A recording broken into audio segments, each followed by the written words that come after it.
Hi, I'm Josh Hammer. I'm Emily Jashinsky. I'm Ben Weingarten. And I'm Rachel Bovard. And this is NatCon Squad, where common sense and common good meet. NatCon Squad is produced by the Edmund Burke Foundation, the home for national conservatism. Subscribe now on iTunes, Stitcher, Spotify, YouTube, or wherever you get your podcasts. So Merry Christmas. Happy New Year, everyone. We are back from our respite. We hope that you enjoyed your family time for the holidays to the extent that the bureaucrats of the CDC allowed such gatherings, of course. We have obviously a very well-rounded show for you today. As always, we're starting off the new year with a bang. So Ben is going to kick us off by talking about his most recent column for Newsweek on the year of the ruling class crackdown on dissent. We will then hand it over to Rachel to talk about the Twitter ban of Congresswoman Marjorie Taylor Greene and where the future of kind of the big tech fight in Congress is heading.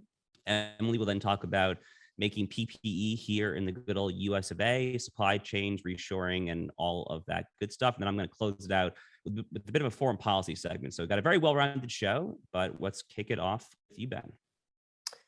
Thanks, Josh, and happy 2022 to all. And I'll start with a retrospective with respect to what I think is sort of the overarching legacy of 2021. And I'll bridge it to 2022, since during this week, of course, we have the anniversary of January 6th, which loomed over all that transpired really in 2021, and I think is poised to loom over much of 2022 as well. So in this column for Newsweek that Josh alluded to, I basically talk about the fact that if 2020 was the year of the lockdown, 2021 was the year of the crackdown on dissent from ruling class orthodoxy. And in the piece, I talk about sort of three major areas that were completely verboten in terms of daring to in any way hew away from the ruling class's orthodoxy. And those three things were on the integrity of the 2020 election, number one. Obviously, you're an insurrectionist and or something worse to the extent you dare have any questions about that election, which of course has bearing on 2022, as I'll get to briefly and momentarily. Number two being COVID on any of a number of areas associated with COVID, to the extent that you challenged orthodoxy, of course, you became a super spreader of misinformation, if not a potential mass murderer.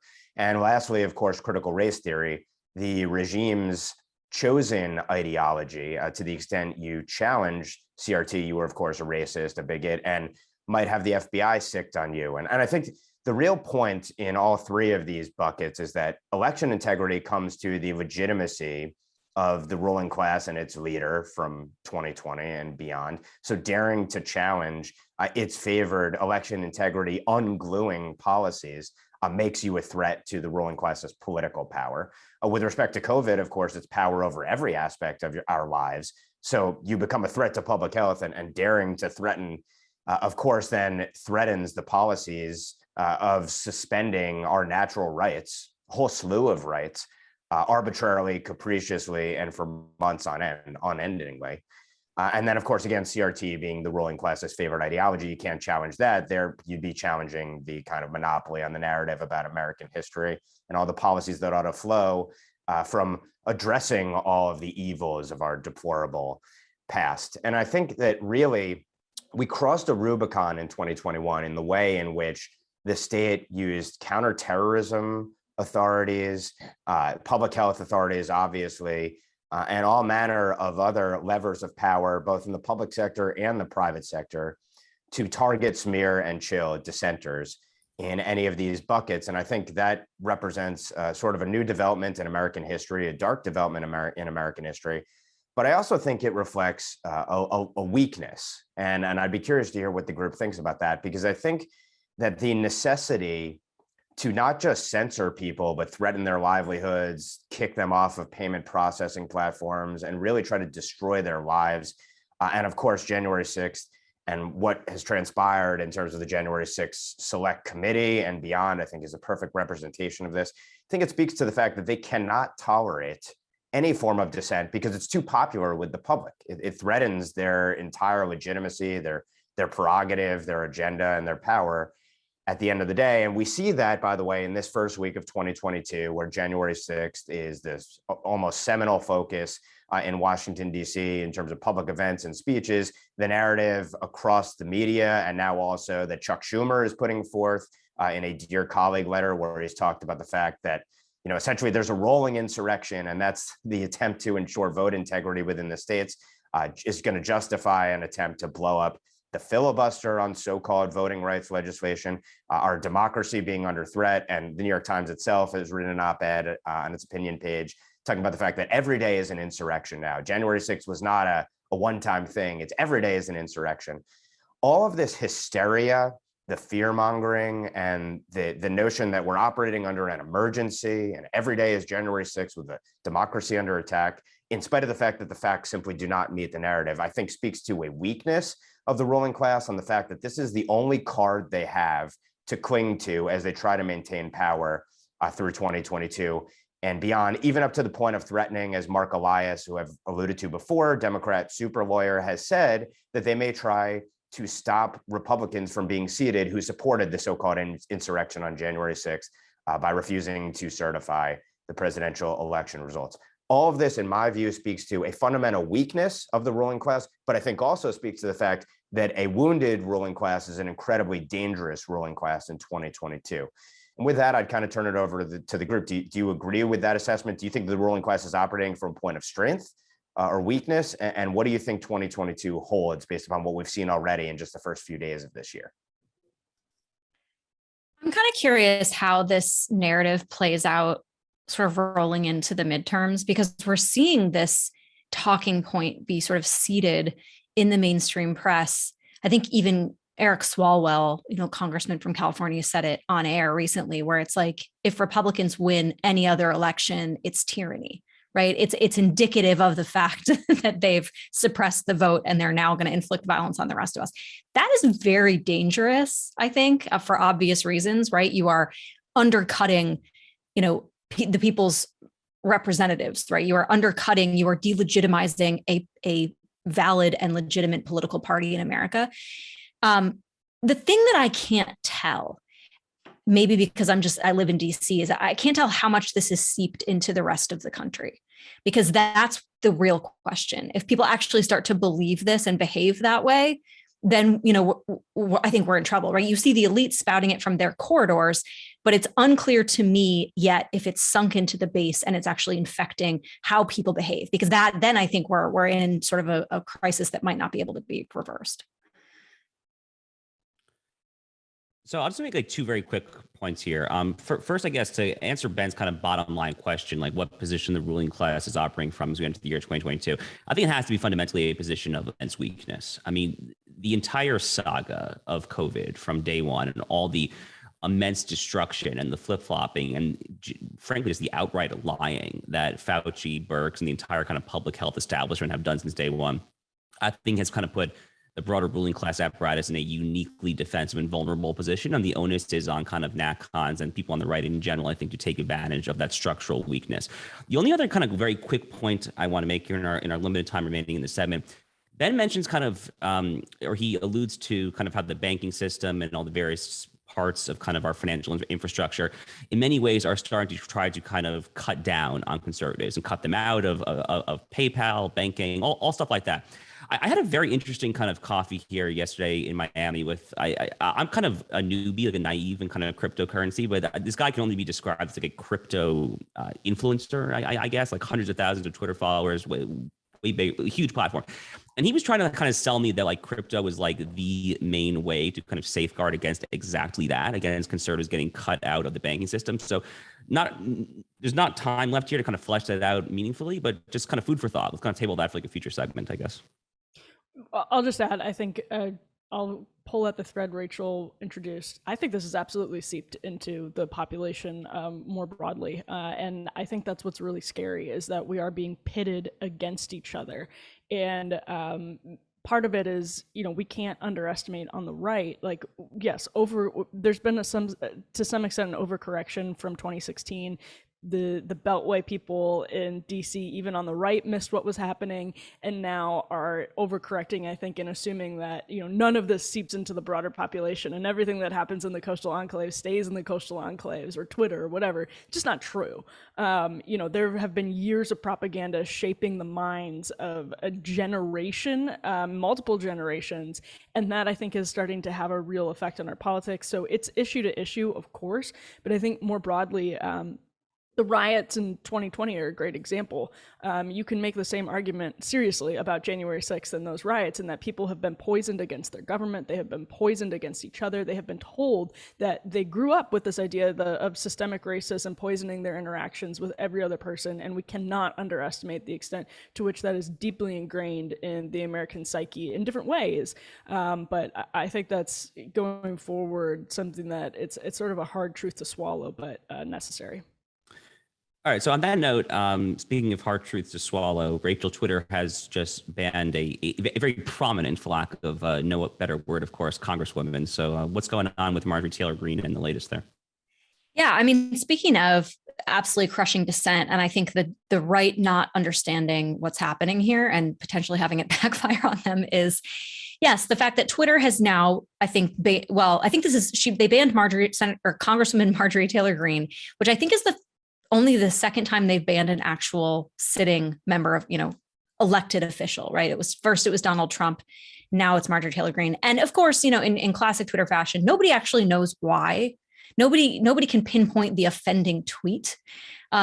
Sagar and Jetty sort of went through her Twitter strikes and pointed to the fact that one of her strikes was for pointing out actually factual information about COVID, right? Because we know that the COVID protocols in social media absolutely make no sense, right? Things you could be banned for a year ago, like saying cloth masks aren't effective, are now allowed widespread on Twitter. So, but the broader point is that, Twitter has now taken down Marjorie Taylor Greene. And there's been two interesting things for me here. And the first has been watching how the Republican Party has responded to this. You saw a statement put out from Kevin McCarthy, the Republican leader, who ostensibly, if things go well for Republicans in 2022, will be Speaker of the House. He managed to put out an entire statement that was a word salad full of things that never actually mentioned Marjorie Taylor Greene. He managed to put out a whole statement that didn't mention her name. And it was sort of, vagaries about tech censorship, and we won't stand for it. But I think that begs the second question, which is, okay, if you won't stand for it, then what is your plan? Because this isn't just, the silencing of the base, although that is happening very much. This is a member of the House, a duly and freely elected member of the House, controversial though she may be, and people may disagree with her left and right. She is still elected by her voters, and is now cut off from what I would argue is one of our preeminent avenues of political discourse.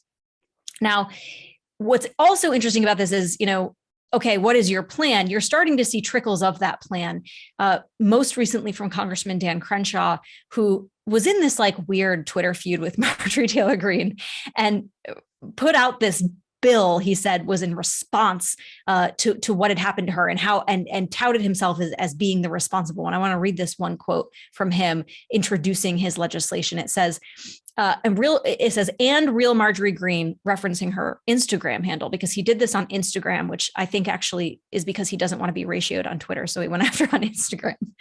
He said this on Sunday. He said, instead of playing the victim about censorship, maybe use your position as a legislator to help pass legislation against censorship. Luckily, I've already done all the hard work for you and drafted a bill that would change Section 230 to prohibit political censorship.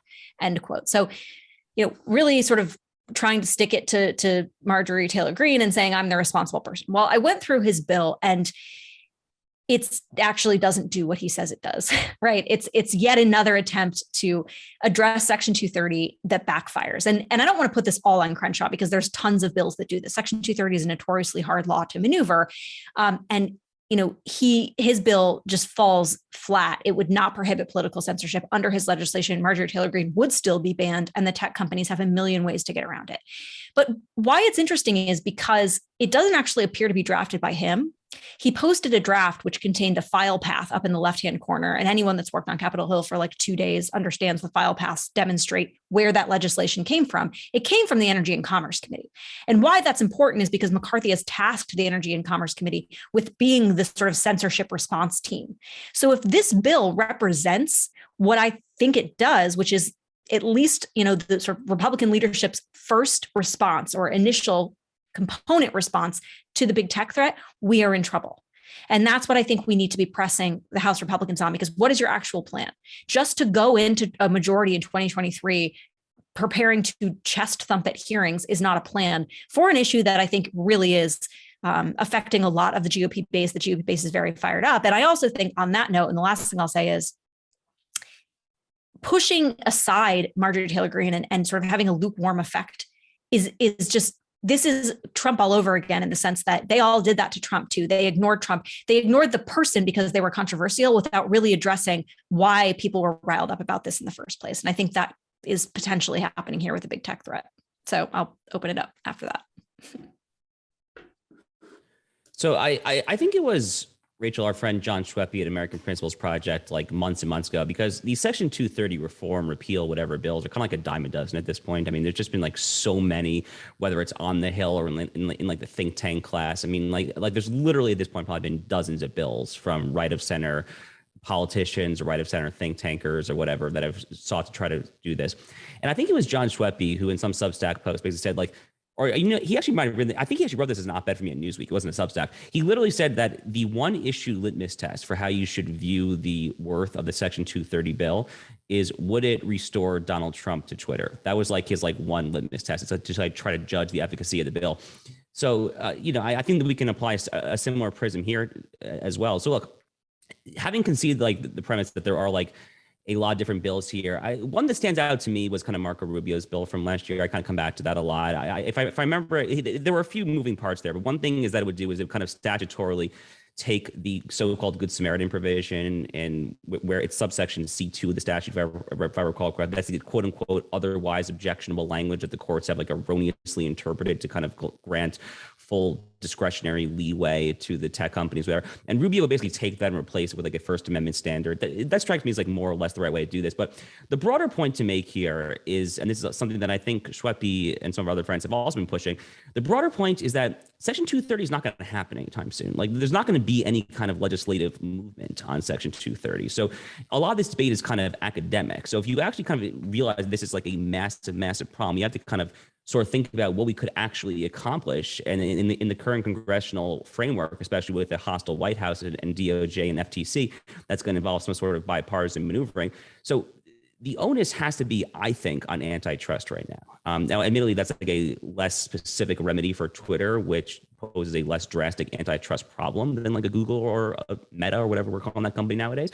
But it does, I think, militate in favor of alternative solutions to Section 230. And I think in general, we're kind of trying to get the ball back to that.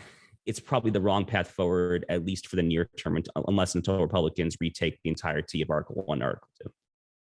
I think it's interesting that the bill from Crenshaw is flawed because it's not as though Dan Crenshaw wrote the bill, right? It speaks to an infrastructure that is still in and of itself flawed and still maybe not listening to the right people and taking the right lessons. And just to comment on the politics of it, for Crenshaw to sort of pivot and target Marjorie Taylor Greene so personally in a way that seems very intentional to gin up a sort of news cycle with its Crenshaw on Marjorie Taylor Greene is just a very, I find it an odd choice from Dan Crenshaw, especially when he's not armed with like a really killer piece of legislation. It's just, it's bizarre. I do think Rachel wrote this morning, we're taping this on Tuesday, Rachel wrote in Bright, which is the Federalist's women-centric newsletter, that you know, you may not have even known that Marjorie Taylor Greene apologized for the QAnon stuff. And Rachel wrote about that when it happened, but it was this like really long, interesting, self-reflective apology. And it's just, she's become this target. And I think the way that she's become a target really speaks to how eager some people on the right are, how much more eager they are to sort of do the Buckley purging Birchers thing than focus on substance. And you absolutely do that at the expense of the other. Not always, but you can do that one at the expense of the other. And I think on this issue in particular, it's unfortunate that we're not more focused on one than the other, and meanwhile somebody like Crenshaw is sort of parading himself around as an authority, a conservative authority, and everyone who disagrees with him gets, you know, subjected to weird personal attacks. Yeah, and of course, this isn't the first time that Crenshaw, not to pick on him, but has gone after, you know, essentially so-called fake kind of conservatives, you know, who he claims and others have claimed are kind of big talk, no action, you know, voted against Trump on certain things, et cetera, even when there were perfectly legitimate reasons to not go along with whatever the policy in question was. And I think there's something, first of all, it's worth stating, think about the contrast in terms of how the Democrat establishment treats squad members versus how Republicans treat Freedom Caucus members and then folks like MTG. I think it's really interesting to see where the establishments within the party see the power as residing and also what they're comfortable tolerating. And I think what it kind of shows, and this extends beyond just, the, let's say at very best, lukewarm support for challenging big tech over the fact that they would censor one of the members of their caucus. They're kind of one and the same in terms of the keeping at an arm's length those figures within the party who really rally the base, but showing that the establishment really doesn't like its base very much. And then also the sort of sabotage Republican kind of fake, tepid, lukewarm effort to challenge Section 230 and challenge the censorship of the big tech companies. I think it's one and the same. It's an uncomfortability really with the base of the party and who that base's representatives are. And then it's also an uncomfortability with actually defending and protecting that base against censorship as well. So I think that the two issues are interlinked and also sort of points to, what I think is kind of running theme here, which is that with the ruling class, it's not really a partisan thing at the end of the day. Yes, there's ideological unanimity among the ruling class, but it's also a cultural and aesthetic sort of cabal that exists. And anyone who dares threaten in any way, from a Trump to an MTG, has to be targeted and destroyed ultimately. All right, so let's transition on that note over to Emily for the latest on what I guess is a series of segments we've done on podcast now recently in kind of political economy and economics. So, Emily, what's going on with PPE and supply chains?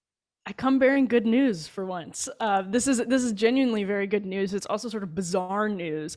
Of all people, former MSNBC host Dylan Ratigan has opened and is operating a factory outside of Chicago in a former Caterpillar plant to manufacture gloves, PPE gloves, in the United States. And his work was highlighted in a CNN article, actually a really helpful CNN article.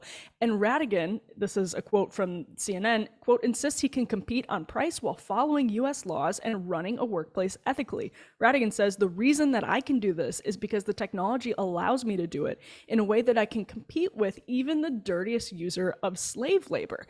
And indeed, Malaysia was formerly the biggest, according to this article, the biggest supplier of gloves in the United States, PPE gloves in the United States, and there had been using forced labor, allegedly had been using forced labor, and that had to be distanced for the United States, had to distance themselves from that particular company and from the forced labor. And so you're in a pandemic, and suddenly we realize all of these drugs are manufactured in China. All of this PPE is manufactured in other parts of Asia. All of our supply chains are so unstable. What are we going to do about it? And instead of spending, time continuing to sort of bellyache and pontificate, Dylan Ratigan, former MSNBC host Dylan Ratigan, has opened a factory where he is using innovative technology to compete on prices. And that, to me, is a sign, clearly, and there's still an experiment to be played out. He has a big contract with the federal government to supply his gloves. But this experiment, which seems to be going well, is a huge sign that if he can do it, other corporations can do it, other entrepreneurs can do it. If they can compete on price, and even just be competitive. There is a demand for American-made products. There are things our federal government can do to make that more cost-effective because we're already doing it for the people who are manufacturing in China and elsewhere. So there are things that can be done to. This isn't just about our supply chains. This is about our stability. This is about American jobs. Think of all the Americans that Ratigan is employing, and he says doing so ethically. And the signs seem to be that that's what's happening right here in the United States, outside of Chicago, at a former Caterpillar plant. So this story is just one. There are other, the article mentions a factory in Buffalo that's doing something similar.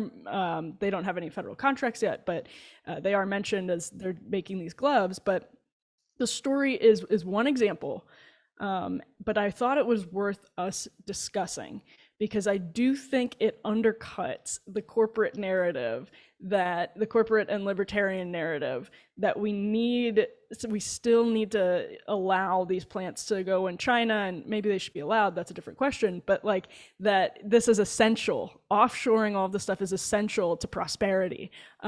This story is really interesting, and so I guess I'm curious to know, because this has big consequences for our policy, our domestic policy and our foreign policy, if experiments like this start working and it shows other entrepreneurs they can do it here. I'm curious if you guys see this case study as instructive as I do. Yeah, I think it's a big story exactly for the reason you highlighted, because it undermines the narrative that we've been told for decades at this point. The narrative that that sold NAFTA, the narrative that sold globalization, and may have been right at some point in time, right? Which is the idea that like, oh, we can only do goods cheaper. Globalization has saved us all this money. Just going to China is why you can afford anything, right? Any consumer good in America, and that's just obviously facially not true. Again, maybe it was true at one point. It's not true now. And I think the more you see stories like this, the harder it's going to be for these corporations in particular to come up with their excuses. And they'll have no excuse at that point not to bring some, critical supply chains home, to make some of this stuff here, to employ American workers when they're doing it, to pay them well. Now, I will have questions if they bring, all these factories home and then import a bunch of H-1B workers and fire the Americans, right? Like there's layers to this story. But I think this is a hugely encouraging development. And I hope it's broadcast and put in the face of corporations who are still in China. Apple, I'm looking at you, to shame them to come back here and make their goods in America and hire American workers. It can be done. So I guess to kind of like zoom out a little here and set the scene a little bit here. So look, free trade for decades and decades as kind of like an economic theory has been pushed largely by kind of the economic profession for a very simple reason, which is that you kind of take like the traditional Keynesian formula, like the actual equation as to what constitutes gross domestic product. Consumption is like a huge proponent, is a huge portion of that. Consumption, if I'm not mistaken, consumption is roughly like 65 to 70% of GDP. It's like grotesquely high over the past 20, 30 years in America. And free trade does obviously, in theory, on economic chalkboard, result in kind of the lowest prices for consumers here. The fundamental problem, of course, is that kind of the nation state, the national interest, the common good, the common weal, we the people, all that good stuff, is not simply coextensive, is not simply synonymous with maximizing GDP. I mean, these two things are simply not the same thing here. I mean, we've done many kind of podcast segments on this here, but to take kind of like one very, I think, easy to illustrate example, in California, the proliferation of the pornography industry in San Fernando Valley technically will boost California state GDP. It is manifestly contrary, of course, to any kind of basic norms of good governance, virtue, the state interest of California, and obviously the common good itself here. So, look, Marco Rubio, I think, is quite well spoken on this recently. I mean, the line that Rubio has been taking over the past 6 months to a year and a half, maybe or so, is he basically says, look, I am for the market here, but when the market's interests, and here we define the market in kind of this kind of like overly theorized kind of maximize consumption, lower prices at all costs kind of way, when the market is kind of in conflict with the national interest, I'm going to choose the latter. And it kind of reminds me of an essay that our Edmund Burke Foundation colleague David Bragg wrote for American Affairs about a year ago or so, where he was talking about the relationship between Edmund Burke and Adam Smith, kind of like the godfather of kind of, modern kind of neoclassical economics, if you will. And to kind of paraphrase, what David wrote in that essay, he said, Edmund Burke was an admirer of Adam Smith's, but when it came time to choose between the wealth of nations and the wealth of his nation, he chose the latter. And I think that is kind of like this kind of like renewed zeal, this like renewed energy for kind of industrial policy here that's been happening on the right here. And look, COVID obviously like shocked people into consciousness in that respect, obviously. I mean, we all remember kind of the early days of COVID when China was hoarding our PPE, to say nothing obviously of the pharmaceutical products themselves here. So COVID really should have been like an eye-opening moment, I think, for a lot of people as far as getting back to bread and butter basics as far as political economy. So I think the story fits very neatly into that kind of longer running, the past 2 years narrative. And it's definitely something to be very encouraged about. So Emily, I definitely appreciate the white pill.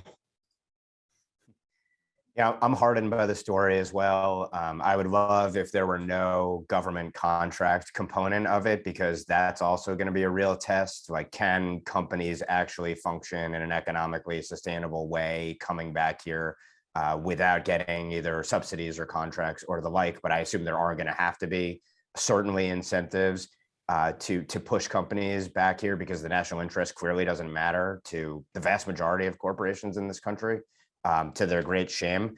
But I do think it's worth kind of underlining the point that Josh made, which is, he said basically or you were kind of paraphrasing the kind of Marco Rubio argument about, when the national interest conflicts with lowest price, cheapest goods, biggest quantity of them, the national interest has to trump price.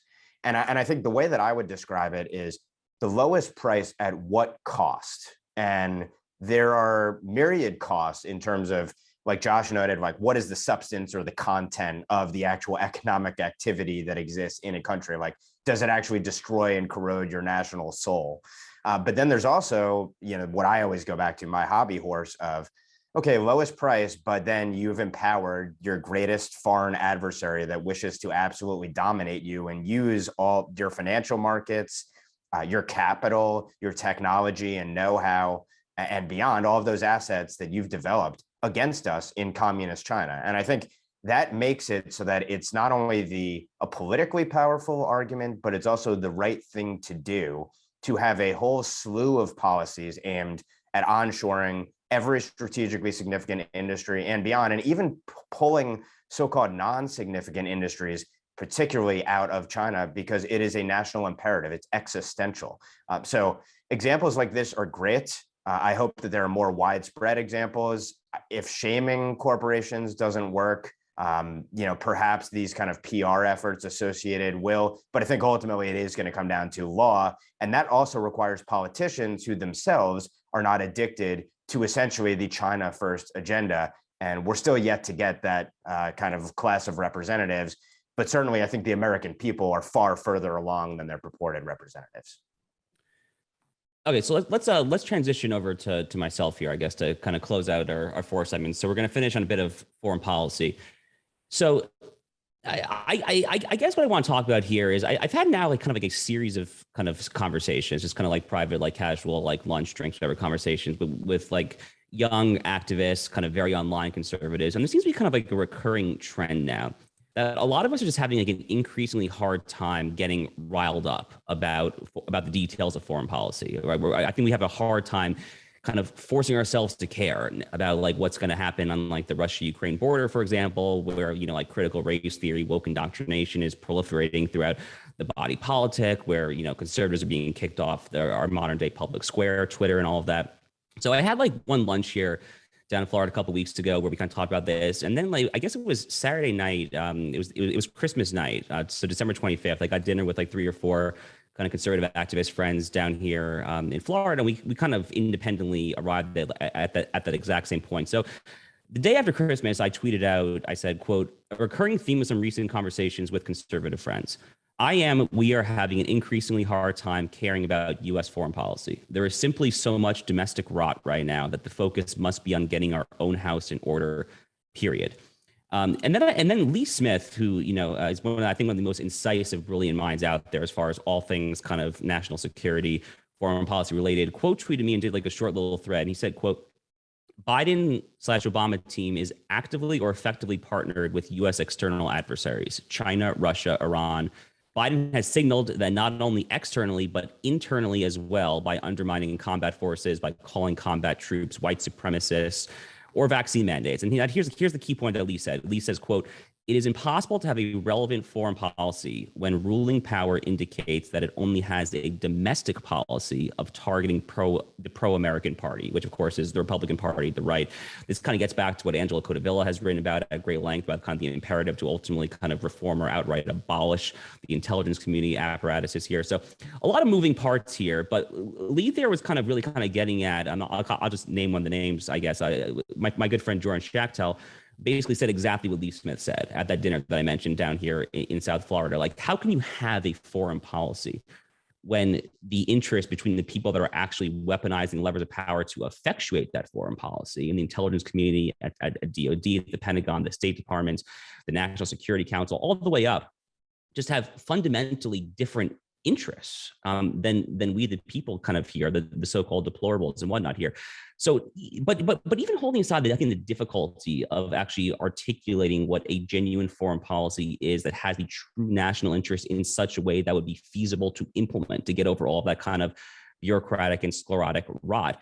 Even kind of holding that aside here, I think kind of the first point that I made really does kind of stand is that America is like really crumbling. And like, I hate to sound so pessimistic, and obviously it is our job to kind of try to put out a forceful positive agenda to rebuild that here.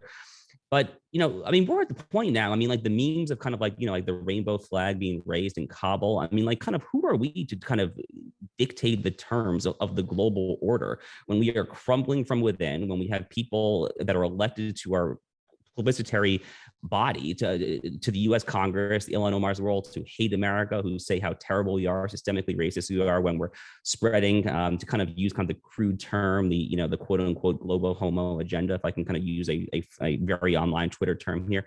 It really does kind of augur in favor, I think, of a humility about what the U.S.'s role on the world stage should be. And that obviously does not mean that we have to go kind of where some of, you know, the Catholic integralists, for lack of a better term, go, which is kind of like all out CCP, kind of China standing. That obviously does not mean we want to go there. But I think it does definitely kind of cut in favor of, at a bare minimum, a humility as far as kind of what the U.S. role should be vis-a-vis a possible Putin invasion of Ukraine or a possible Xi invasion of Taiwan. You know, Michael Anton had a long essay recently, basically kind of forcefully arguing exactly what he argued at Ben's NatCon conference, that the U.S. should not kind of go to war over Taiwan if push comes to shove. She does decide to invade there.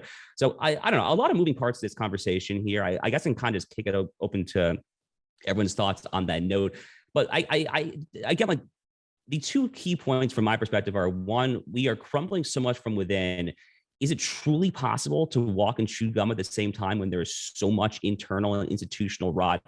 And two, what does a coherent, quote unquote, foreign policy, again, even mean when the interests seem so perversely not aligned between the people that are actually implementing that foreign policy and the actual people themselves? So Ben, maybe you want to kick us off there.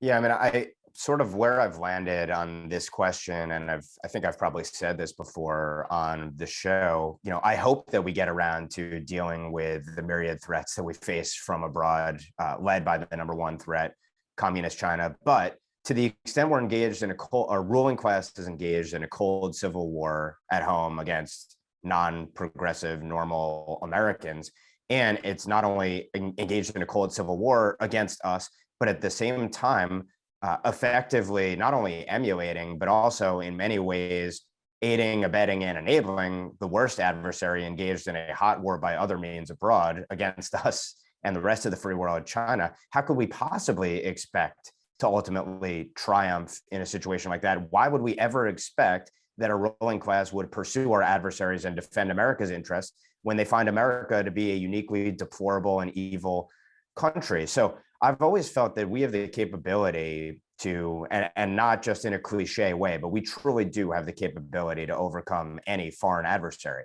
but not to the extent that half of America is perceived as the greatest adversary. And all of the levels of power, levers of power, and particularly our national security, intelligence, and law enforcement apparatus are targeting the very people who, by the way, would fight and die to defend the country against those foreign adversaries. So, you know, I think it's sort of, we have myriad problems that we are facing from abroad. We have a greater adversary in communist China than I believe we faced in the Soviet Union by any number of metrics that can be demonstrated, plus a ruling class that is far worse in terms of defending America against that adversary than we had against the Soviet Union, which isn't to say, of course, that there weren't useful idiots and dupes and worse during that struggle as well, but it's far worse today, in my view, because China is here. I mean, we're integrated with them in so many different ways. We're compromised to the nth degree.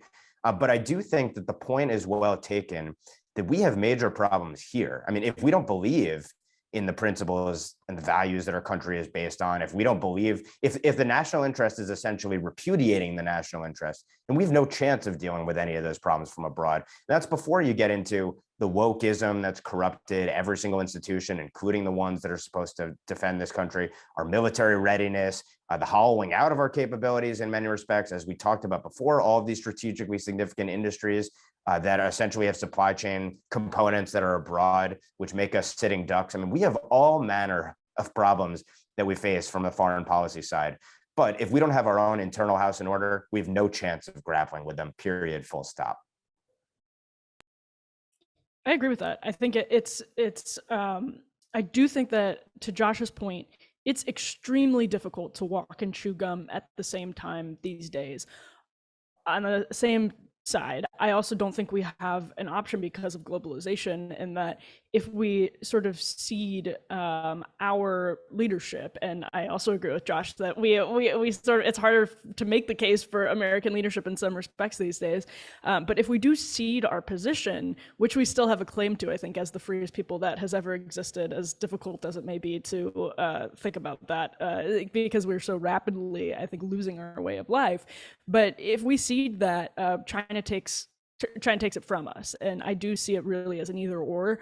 And I don't think we want to live in that world, because it will affect us no matter what we want. It will still have an effect on us. We can't just sort of be prosperous and have the Dylan Ratigan companies and everything be great if China is at the front of the world stage, because they will make sure that we still suffer, even if we're much less powerful and innocuous. It's so I don't think that we particularly have a choice. The question just becomes, to what extent can we do one at the same time as we're doing the other, and to what extent are these issues intertwined? My boss Ben Domenech had a great monologue on Fox News last week about how the internal fight against our cultural strife and the external threat of China are actually intertwined in some important ways. And I think recognizing that overlap is really a good place to start. Yeah, I think the intertwinement of the issue is critical, because, I think there's an elite class, the foreign policy blob, that will make the distinction, right? That they will just try to say, no, foreign policy is simply just us wandering around, like, fixing the world's problems. But in reality, the world that we live in now, our economic policy is in many ways foreign policy. Our domestic policies dealing with COVID are in many ways foreign policy. Our immigration policies are foreign policy. So I do think it ties very neatly into some of the domestic issues that we're dealing with. And I think some of the things that make us fraught about this moment have a foreign policy angle that we cannot ignore. So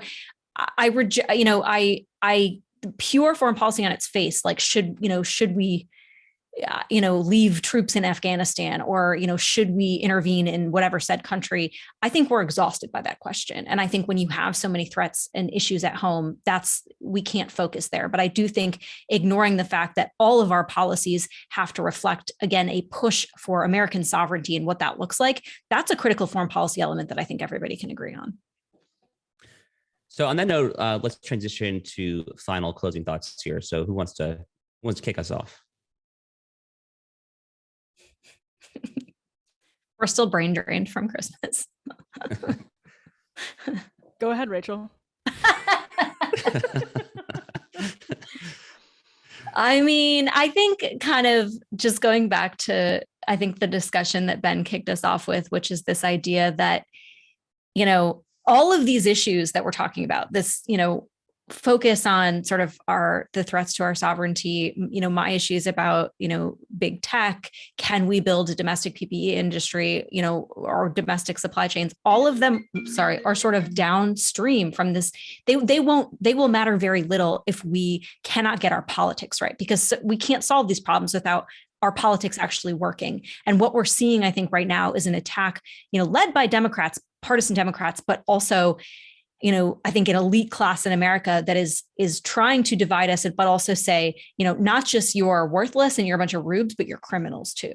And when you add that aspect, I think, we are in a dangerous position of actually having democracy under assault, right? We constantly see this headline about January 6th and, anything Republicans do is a threat to democracy. Well, no, the actual threat to democracy is when you attack the people who make it up. And that's what's happening here. And so I do think that before we can get anything else right, we have to get that right. And that's where I think, the lingering unknown question is, can we even do that? I'll just close with a really specific final thought, and that's TikTok.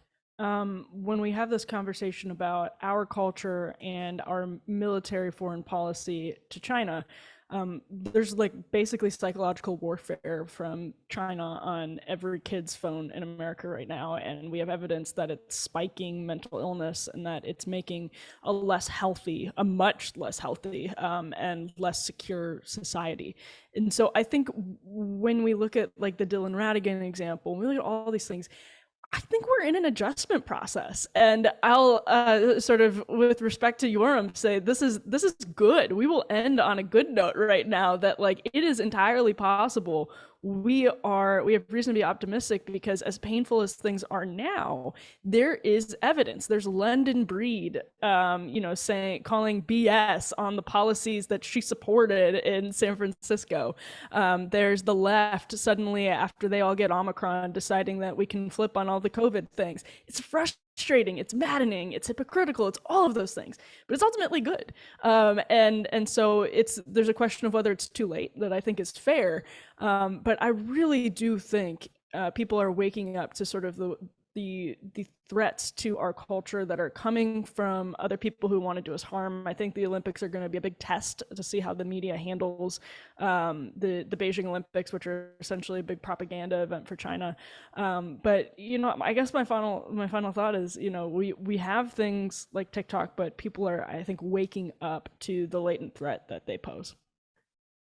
So since you mentioned, Emily, the kind of flip-flopping on the policies, which is maddening, but of course actually illustrates, just like the fact that we now know that there was a concerted effort to go after the Great Barrington Declaration authors, that every single aspect of coronavirus has not been about public health, but has purely been about politics and power at the end of the day from our establishment's perspective. And also, the flip-flopping on, kind of defund the police and the like.